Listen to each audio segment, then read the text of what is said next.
The Black Management Forum celebrated 45 years of its existence. The event not only reflected on the strides made by the organization over the years, but also highlighted key challenges in the economic landscape.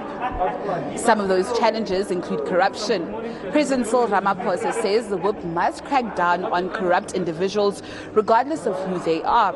This comes as one of his cabinet ministers, Dr. Mkhize, is fingered in the Digital Vibes scandal. Whether it's in the public sector, whether it is in the private sector, we must rid our country of this terrible tendency that still resides here.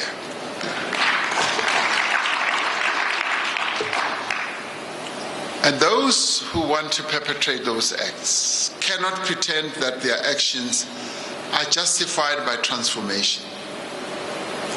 Those responsible for corruption must face the full might of the law, whether they are local business people or large multinationals, whether they are government officials or they are co-conspirators in the private sector.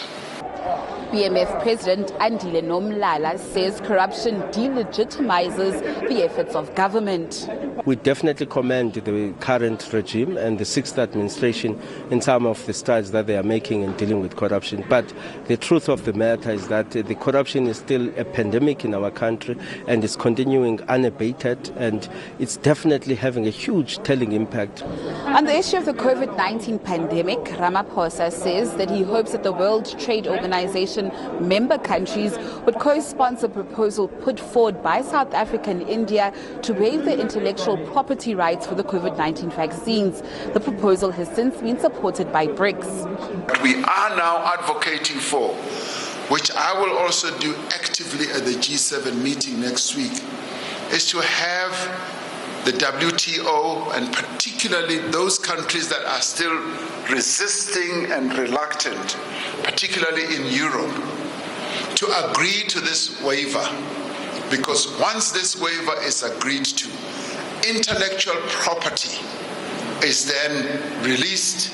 Calls have been made to defeat the COVID-19 pandemic by accelerating the COVID-19 vaccination rollout program.